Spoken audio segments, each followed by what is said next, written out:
Kujuta ette, et sind võidakse mõista süüdi mõrvas 10 000 aastaid pärast selle sooritamist. Tundub täielik jama, aga just nii arheoloogia töötabki. See, kes tapab, loodab alati, et kõik kaob koos laibaga, aga laip jääb väga tihti alles. Luu sees jääb löök igaveseks, hammaste vahel säilib viimane söök. Savis ja vanal papüürusel säilivad mõrvarite nimed, tunnistajate ütlused ja isegi kohtuotsused. Tere sõber, sa oled kanalil Kirtap. Arheoloogia ei saa kedagi vangi panna, kuid mõnikord võib ta leida tõendeid kuritegude kohta, mis pandi toime 1000 aastaid tagasi, kui süüdlasest pole isegi tuhka alles. Täna räägin ma mitmest sellisest juhtumist, alates kiviajast kuni keskaegse Euroopani. Ja päris lõpus jõuame mõrvani, kus teadus andis 750 aastat hiljem ohvrile nime tagasi ja nimetas need, kes hoidsid mõõka. See video ei jäta kedagi kommentaarideta. Kolju Tšaklavina koopast. Alustame kogu inimkonna ajaloo kõige külmemast juhtumist. Kolju leiti juba 1941 aastal Tšaklavina koopast Lõuna-Transilvaanias. Selle kaevasid juhuslikult välja töölised, kes kaevandasid väetiste jaoks fosfaate. See on üks vanimaid ja paremini säilinud esimeste tänapäevatüüpi inimeste koljusid Euroopas. Manus on umbes 33 000 aastat. Ja seda seostatakse Aurignatši kultuuriga, ehk siis nende kiviaja jahimeestega, kellest jäid maha esimesed Euroopa kaljujoonised ja luust flöödid. Peaaegu 80 aastat teenis see kolju teadust väärtusliku antropoloogilise objektina. Seda mõõdeti ja kirjeldati inimese evolutsiooni käsitlevates töödes. Ja 2 märgatavat pragu sellel peeti tavaliseks surmajärgseks kahjustuseks.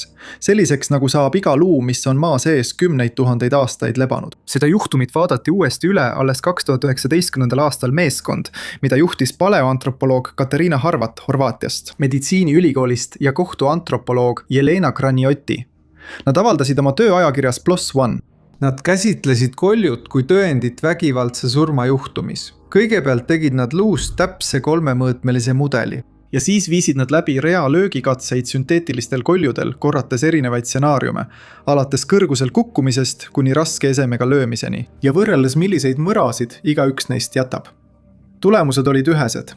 Mõlemad vigastused sai inimene surma hetkel, kui luu oli veel elus, mitte sajandeid hiljem maapõues. Esimene on pikk mõra kolju aluses.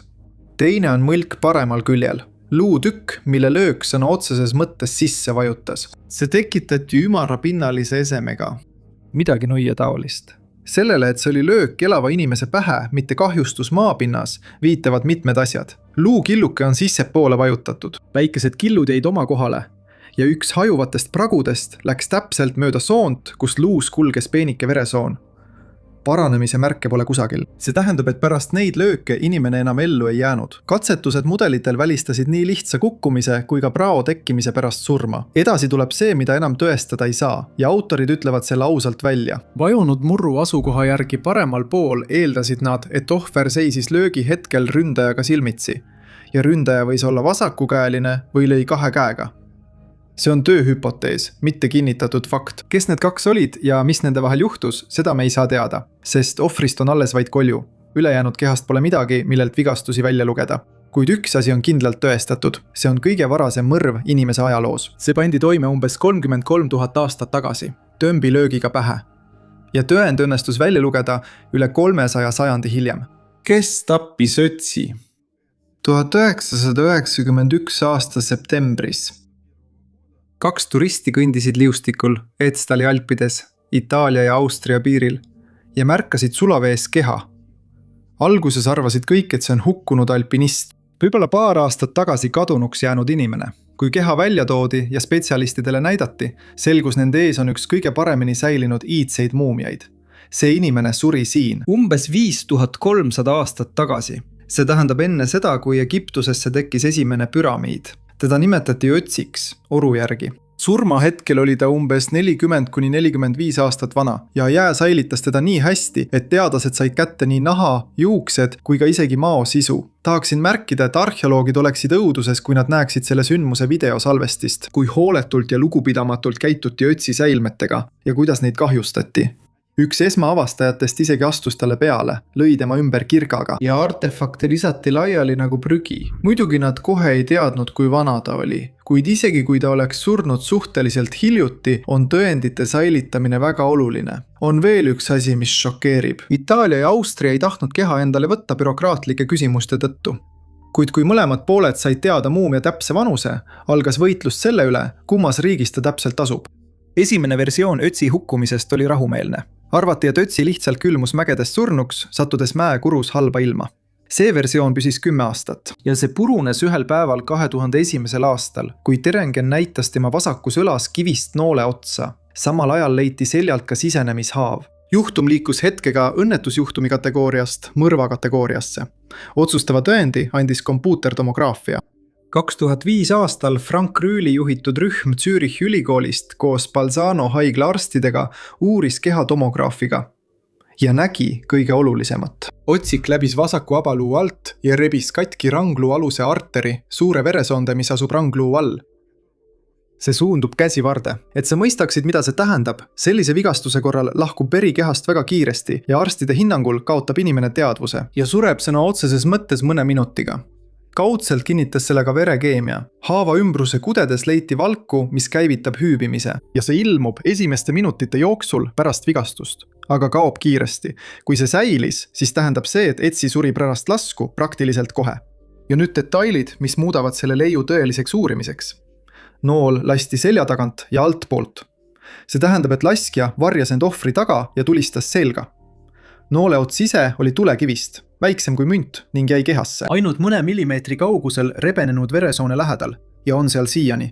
Kuid noolevars tõmmati kellegi poolt välja, veri haavakanali ümber. See näitab, et noolevars tõmmati välja siis, kui inimene veel veritses. Ja pole välistatud, et seda tegi mõrvar ise, et teda noole järgi hiljem ei tuvastataks. Etsi paremal käel. Sügav lõige pöidla ja nimetis sõrme vahel.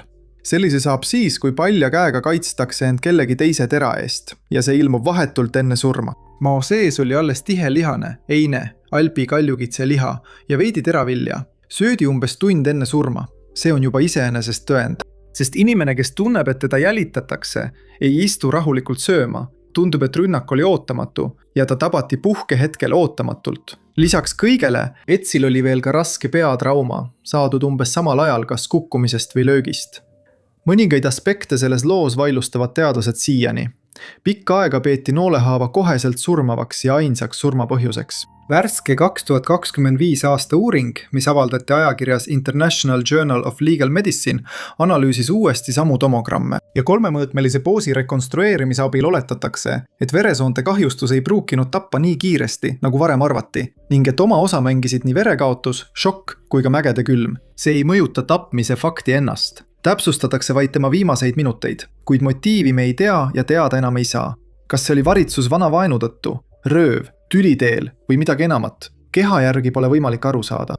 Teada on vaid see, et sellele inimesele tulistati selga. Seejärel tapeti ta lõplikult või üritati tappa. Ja pärast seda kulutas tapja veel aega, et noolevars haavast välja tõmmata. Etsi tapja unustati lõpuks, kuid tapetud Etsi jäi edasi maailmale oma lugu jutustama. Vennaschaud.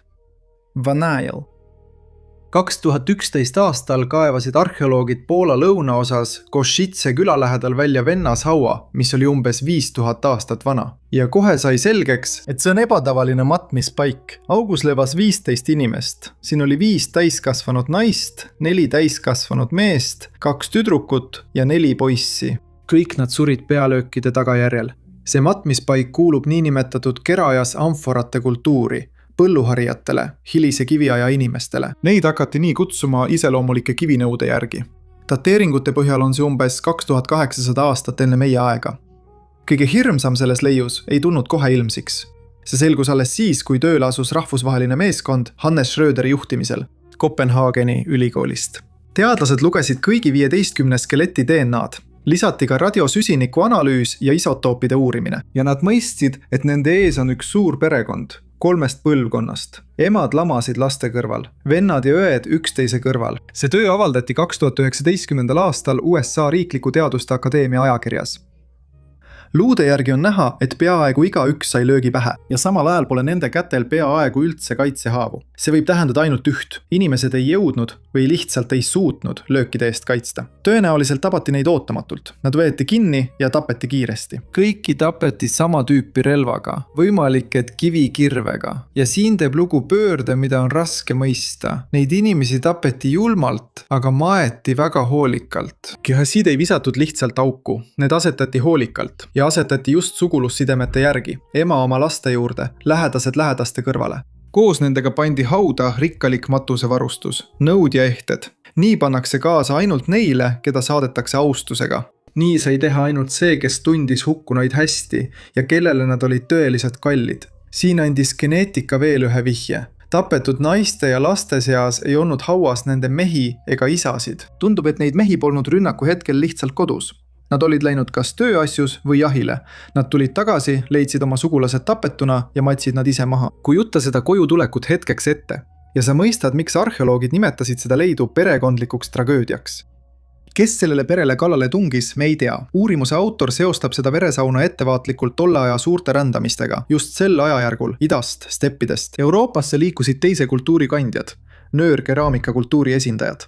Ja geneetika järgi on näha, et Košitse elanikud olid neile võõrad. Neil puudus stepi päritolu. Võib-olla toimus kokkupõrge just sellel pinnal, maa ja ressursside pärast, kuid see on vaid üks võimalikest seletustest, mitte tõestatud fakt. Ründajate nimesid ei ole teada ja me ei tea isegi täpselt, kas need olid võõrad inimesed või keegi omadest. Küll aga teame me midagi täiesti kindlalt. 5000 aastat tagasi tapeti terve perekond, peamiselt naised ja lapsed. Nad tapeti löökidega pähe väga lühikese aja jooksul. Kes nad tappis, seda me ei saa kunagi teada, kuid need 15 inimest jäid isegi surnuna kokku. Ja tänapäeva teadus suutis seletada, kes nad üksteise jaoks olid.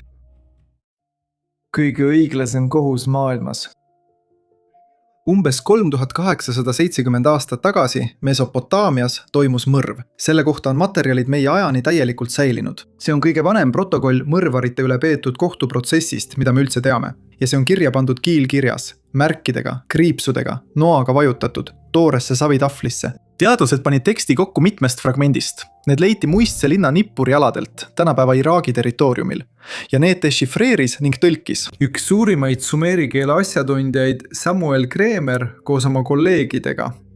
Täna hoitakse seda tahvlit muuseumis. Ja sellel on täielikult kirjas kriminaalasi, mis on peaaegu 4000 aastat vana. Sisu on järgmine. 3 meest, kelle nimed olid Nanasik, Ku Enlil, ametilt habemeaja, ja Enlil Enam, aednik. Nad tapsid mehe nimega Luinanna. Ta ei olnud tavaline linnakodanik, vaid templiteenija, tol ajal silmapaistev isik. Ja pärast mõrva need 3 meest mingil põhjusel läksid nad tema naise nimega Nindada juurde ja teatasid talle ise, et mees on surnud.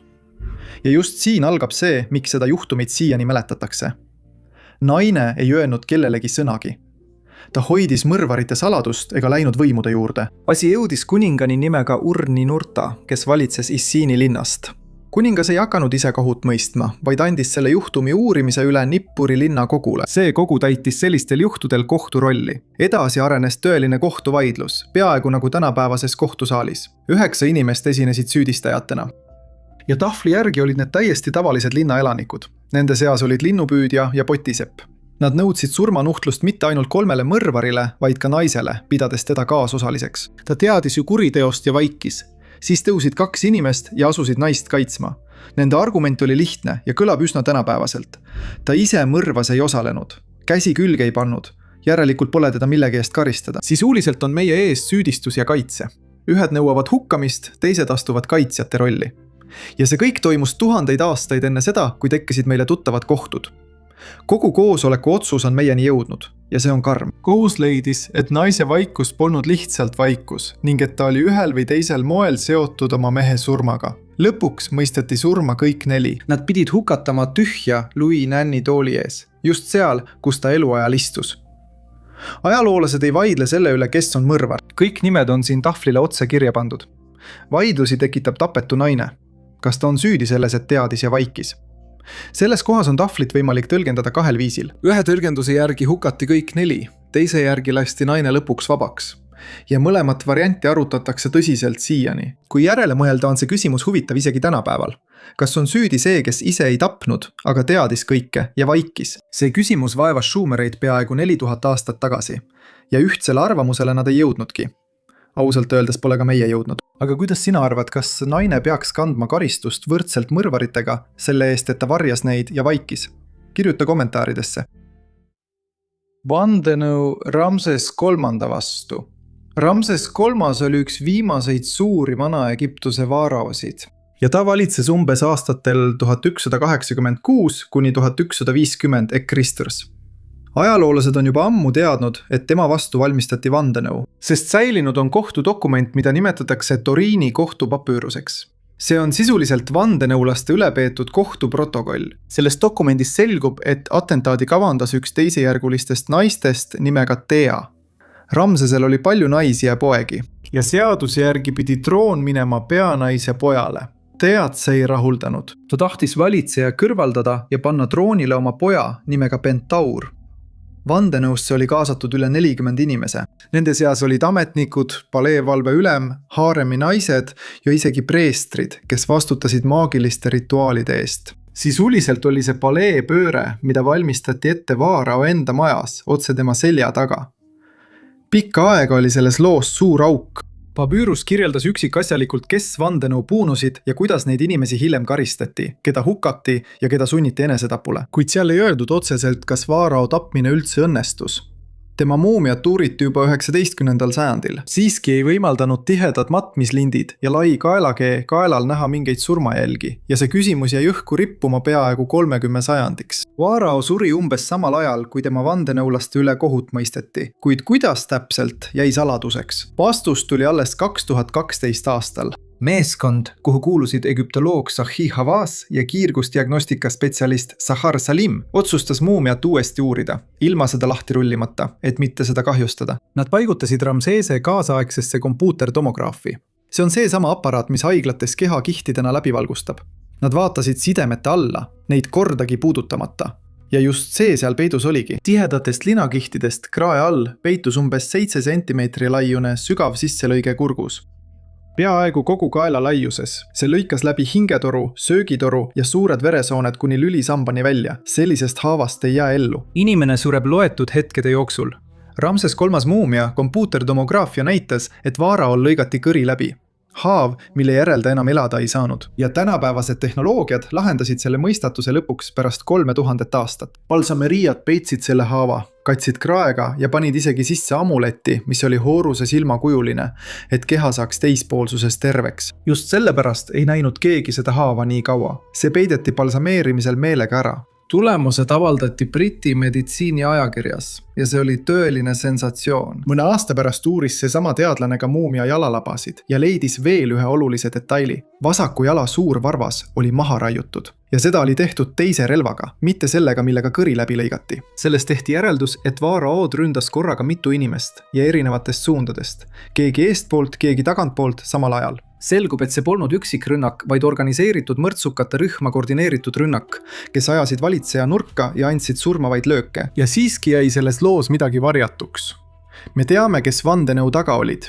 Teame kohtuotsuseid. Nüüd teame ka seda, et Vaarao tõesti tapeti, lõigates tal kõri läbi. Aga kes täpselt hoidis nuga ja andis surmava löögi, seda me ei saa kunagi teada. Paljude osalejate nimed kustutati dokumentidest ja mälestusmärkidelt meelega, karistuse osana, et võtta neilt isegi mälestus iseendast. Vandenõulaste üle kohut ei mõistnud enam Ramses III, vaid tema poeg ja pärija Ramses IV, tapetud isa nimel. Ja veel on Egiptuse muumiate seas niinimetatud karjuv mees, kelle nägu on jäänud õõvastava grimassi ja laialt avatud suuga. Teda maeti ilmselgelt karistuseks. Keha mässiti kitsenahka, mida egiptlased pidasid rüvedaks, ja pandi lihtsasse kirstu ilma ühegi kirje või nimeta, justkui tahtlikult kustutades inimese igavikust. Kui tehti DNA analüüs, selgus, et see oli Ramses III enda poeg. Väga tõenäoline, et meie ees on see sama Pentuar, kelle pärast ema kogu vandenõu algatas ja keda pärast kohut sunniti elust lahkuma. Papüürused haudade rüüstamisest uue riigi ajastu lõpus, Vaarao Ramses IX ajal, algas Thebas midagi, mida võib üsna õigustatult nimetada tõeliseks kriminaaluurimiseks. Protokollide, läbiotsimiste, ülekuulamiste ja kohtuga. Meieni on jõudnud terve hulk dokumente, mida nimetataksegi papüürused haudade rüüstamisest. Nende hulgas on Ebboti papüürus, Amhersti papüürus, mida tuntakse ka kui Leopold II papüürust. Ja veel mõned rullid, mis tänapäeval asuvad Briti muuseumis ja mitmetes kogudes, need pärinevad umbes aastast 1110 Kristundar. Ja need jutustavad, kuidas Thebas avati ja rüüstati kuninglikke hauakambreid ja templeid. Kujuta ette tõelist kriminaalasja, mis on üle 3000 aasta vana, süüdistatavate nimekirja, ütluste ja ülekuulamiste protokollidega. Algus meenutab detektiivi lugu. 2 kõrget ametnikku, kes vastutasid linna eri kallaste eest, läksid omavahel tülli ja hakkasid üksteist avalikult süüdistama. Üks väitis, et kuninglikud hauakambrid läänekaldal on rüüstatud. Teine eitas seda tuliselt ja kinnitas, et kõik on omal kohal. Et selgitada välja, kellel on õigus, kogusid võimud komisjoni ja viisid läbi tõelise kontrolli otse kuningate kalmistul. Sellest räägib üksikasjalikult Ebboti papüürus. Inspektorid käisid läbi mitu kuninglikku hauakambrit ja preestrinnade hauakambrit ning kirjutasid hoolikalt üles iga ühe seisukorra. Osa matmispaiku oli terve. Pitseerid sissepääsudel olid puutumata, kuid teised hauakambrid olid lahti murtud. Kuriteo jäljed olid silmatorkavad. Vargad kõrvetasid tõrvikutega läbipääse, et kivi oleks lihtsam murda. Nad kühveldasid sarkofaagist välja kulla ja kalliskivid. Häiritud kuningate kehad visati lihtsalt kõrvale. Edasi albesid ülekuulamised. Ja see on selle loo kõige karmim osa, millest tuleb ausalt rääkida. Leopold II papüürus säilitas 8 inimese ülestunnistused, kes tungisid Vaarao Zebegemsofi hauakambrisse, kes valitses mitu sajandit enne seda. Röövlid avasid nii kuninga kui ka tema naise, kuninganna Nubasi haua. Nad rebisid muumiatelt maha kulla, amuletid ja ehted. Seejärel süütasid nad selle, mis alles jäi. Dokumendis on üksikasjalikult kirjeldatud ka seda, kuidas uurimist läbi viidi. Ütlusi saadi peksmisega. Inimesi löödi keppidega kätele ja jalgadele. Sunniti kuriteo käiku koha peal taastama. Kahtlusaluseid hoiti templis luku taga. Üks röövlitest, kiviraidur Amin Amenbanufer, rääkis otse, kuidas tema ja ta kaasosalised aastaid järjest avasid hauakambreid Theba läänekaldal ja jagasid saagi omavahel. Nendest dokumentidest on näha palju enamat kui lihtsalt üksikud vargused. Nende taga peitub terve korruptsioonisüsteem. Enamik röövleid olid pärit tööliste kogukonnast, kes ise ehitasid neid hauakambreid kuulsast Deir el Medina asulast ja ümbritsevatest küladest. See tähendab, et hauakambrid avasid just need, kes kõige paremini teadsid, kus on sissepääs peidetud, kus on lõksud ja kus asub kõige väärtuslikum. Ja nende selja taga oli selgelt näha kõrgeima taseme ametnike kaitset, kuni linnapeani välja nende, kes pidid seda kõike kaitsma. Samal ajal ei toiminud kohus, ükskõik kuidas me seda tänapäeva mõistes ka ei hindaks, lihtsalt kui karistusorgan. Mitte kõiki süüdistatuid tunnistati süüdi ja karistused erinesid märgatavalt raskusastmelt. Ülestunnistused, millele me suures osas toetume, on välja pressitud piinamise teel. Seetõttu tuleb neisse suhtuda ettevaatusega, sest peksmise all võib inimene öelda peaaegu mida iganes, peaasi, et see lõppeks. Täpseid varguste kuupäevi ja kogu röövimise ulatust vaidlevad ajaloolased siiani. Aja jooksul jõudsid vargad enamiku Theba kuninglike hauakambrite juurde. Ja peaaegu kõik need on meie ajani jõudnud juba tühjadena, kuid see fakt ise on ikkagi hämmastav. Rohkem kui 3000 aastat tagasi eksisteerisid juba uurimiskomisjonid. Kuriteo paigale sõideti kohale, koostati ülekuulamisprotokolle ja peeti kohtuprotsesse hauaröövide asjus. Ja ülestähendused kõige selle kohta on meie ajani peaaegu täielikult säilinud. Lindusoo mees 1984. aasta augustis märkasid Lindousoos Cheshire'i krahvkonnas Inglismaal turvast kaevandanud töölised transpordilindil inimjalga. Nii leiti üks Euroopa kuulsamaid soomehi, kellele pandi nimeks lindumees ja keda naljatamisi kutsuti Pete Mashiks, mis kõlab inglise keeles nagu soopete. Soolane vesi, happeline ja peaaegu hapnikuvaba säilitas keha üsna hästi. Säilis isegi nahk, näol olev punakas habe ja mao sisu. See mees elas umbes 2000 aastat tagasi, raua ajal, kuigi täpset kuupäeva pole õnnestunud kindlaks teha. Erinevad laborid andsid tulemuseks mitmesaja aasta suuruse erinevuse. See oli noor, tugev mees, umbes 20-25 aastane, hoolitsetud, lõigatud küüntega. Ilmselgelt mitte keegi neist, kes põllul rasket tööd tegi. Ja see ise on juba vihje, et ta oli eriline inimene. Kui kohtueksperdid keha uurisid, selgus, et tapnisviis oli hirmutavalt mitmekihiline. Kõigepealt löödi inimest 2 korda tugevalt pähe. Nii kõvasti, et luukild tungis otsa aiu. Seejärel tõmmati tema kaela ümber kõõlusest nöör, mille tagajärjel murdusid tal 2 kaelalüli ja lõpuks lõigati tal kõri läbi. kujuta vaid ette, millise julmusega nad seda vaest inimest tapsid. Igaüks neist löökidest oleks eraldi võtnud elu, aga siin järgnesid nad üksteisele järjest. Pärast seda kõike lasti keha näoga allapoole soovete. Sellist liigset julmust nimetavad arheoloogid 3-kordseks surmaks ning just selle ümber käibki selle juhtumi peamine vaidlus. Vaidlus ei käi enam selle üle, kes tappis, vaid miks. Üks uurijate rühm, kes esindab ammust mõjukat käsitlust, näeb siin rituaalset ohverdust. Loogika on järgmine. Tavaline mõrv või hukkamine piirdub tavaliselt ühe tapmisviisiga. Lõppude lõpuks piisab nii timukale kui ka mõrvarile sellest, kui nad teevad oma töö ühe korra. Aga siin tapetakse ohver justkui 3 korda järjest, nagu oleks iga löök olnud eraldi kohustuslik rituaalisamm. Rituaali kasuks räägib ka koht ise, sest raua ja inimeste jaoks oli soo maailma ääreks vee ja maa vahel. Piiriks, millest edasi algasid jumalate valdused. Rituaali kasuks räägib ka ohvri viimane söök, tükk kõrbenud odraleiba ja veel puuvõõriku õietolm, mis leiti maost. Puuvõõrik oli druiidide, keldipreestrite püha taim ja mõne teadlase jaoks on see veel üks tõend, et meie ees pole mitte hukatud inimene, vaid just ohverdatud. Kuid on olemas ka hoopis teistsugune tõlgendus ning seda jagavad täiesti tõsiselt võetavad spetsialistid. Nende arvates ei pruugi 3-kordne surm olla üldse rituaal, vaid lihtsalt väga julm tapmine või hukkamine raske kuriteo eest. Osa teadlasi kahtleb üldse selles, et kõik need haavad tekitati tahtlikult üksteise järel. Nende arvates võisid mõned vigastused tekkida hiljem, 2000 aasta jooksul turbasurve all ja osa isegi tänapäeval, kui keha puutus kokku turbafreesiga kaevandamise ajal. Üks Briti muuseumi rauaaja kollektsiooni hoidjatest märkis omal ajal üht huvitavat asja. Lindo oli vaikne ja inimtühi paik. See polnud eriti sobiv koht ei pidulikuks avalikuks rituaaliks ega ka vaikseks tavaliseks mõrvaks. Lindo mees on täna välja pandud Briti muuseumis ja tema kohta teatakse palju, välja arvatud kõige olulisem. On näha, kuidas teda tapeti, millises järjekorras lööke anti, millega kägistati. Arusaamatuks jääb vaid üks asi, mille eest? Kas see oli ohver jumalatele või karistus kuriteo eest? Teadlased vaidlevad selle üle siiani. Ja see küsimus jääbki vastuseta.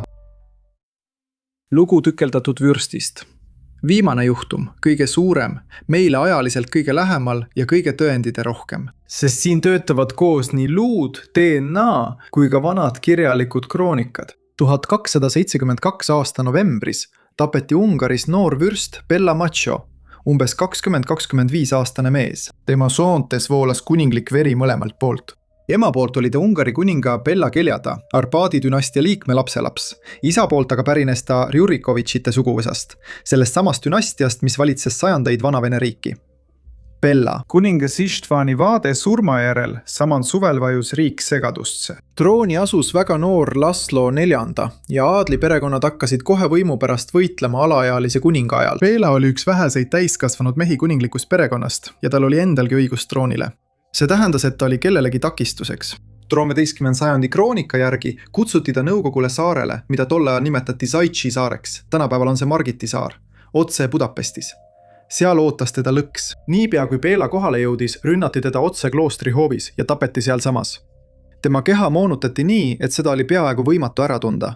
Pärimuse järgi viis tema säilmed ära tema lihane õde, kelle kirik hiljem kuulutas pühakuks kui Ungari Margareta koos oma vennatütre ja mattis need salaja samal saarel asuva naiskloostri varakambrisse. 1915 aastal selle kloostri väljakaevamistel leidsid arheoloogid varakambrist 3 hauda ja ühes neist lebas noore mehe tükeldatud luustik, mis oli täis löögijälgi. Juba siis luges teadlane luudel üle 20 lõikejälje ja arvas, et see ongi see sama kadunud vürst, kuid hiljem kadusid need luud teaduse jaoks aastakümneteks. Sõja ajal peeti neid üldse jäädavalt kadunuks ja alles 2018. aastal leiti need ootamatult üles Budapesti muuseumi ja ülikooli kogudest. Asjaga hakkas kohe tegelema suur rahvusvaheline meeskond ja nende järeldused avaldati alles hiljuti, 2025 aasta novembris. Teadusajakirjas Forensic Science International Genetics. Ja siin on see, mida neist luudest õnnestus välja selgitada. Radiosüsiniku analüüs näitas 13. sajandi keskpaika. Kõik klapib ajaliselt. Hambakivi, kõvastunud katt hammastel paljastas jõuka inimese toidulaua. Palju liha, leiba, putru, sellist toitu lihtinimesed endale lubada ei saanud. Isotoobid, see tähendab toidu ja vee keemilised märgised, mis kogunevad luudesse ja hammastesse, näitasid isegi, kus ta elu jooksul elas. Lapsepõlve veetis ta lõunas, praeguse Serbia ja Horvaatia aladel, just seal Maha piirkonnas. Hiljem kolis ta Ungari keskosa poole, täpselt nii, nagu see pidi olema tõelise Bella puhul. Kuid otsustavaks sai DNA. Geneetikud tõestasid, et see inimene on kuningas Bella III otsene järeltulija Arpadi liini pidi ja samal ajal kannab ta Rjurikovitši meesliini. Nii sai nimetu tükkideks raiutud skelett taas nime. Rekonstrueeriti ka mõrvakäik. Luudel loendati 26 surmavat haava, mis tehti surmahetkel. Et sa aru saaksid, inimese tapmiseks piisaks ka 2-3.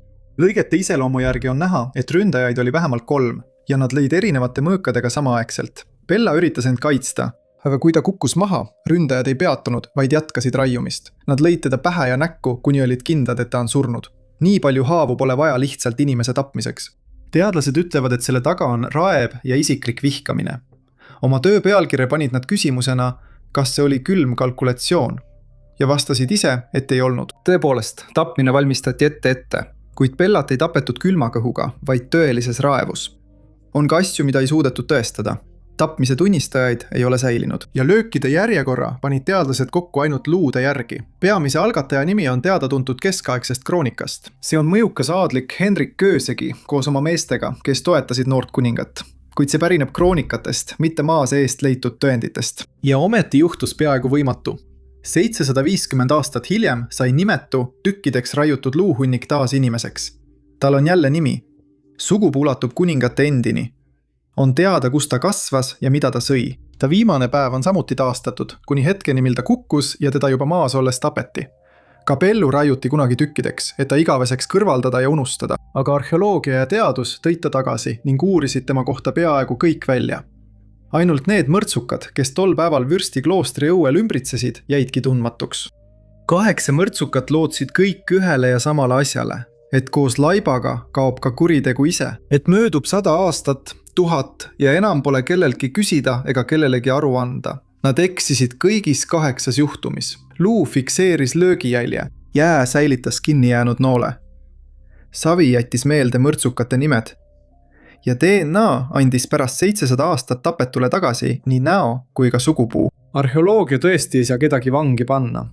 Kõik need mõrtsukad on ammu igasugusest käeulatusest väljas. Aga ta teeb midagi muud. Ta ei lase kuriteol maal koos selle toimepanijatega kaduda ja sunnib ohvrit rääkima isegi pärast 1000 aastaid vaikust. Tellige kanal ja lülitage teavitused sisse, sest uus video on juba varsti tulemas.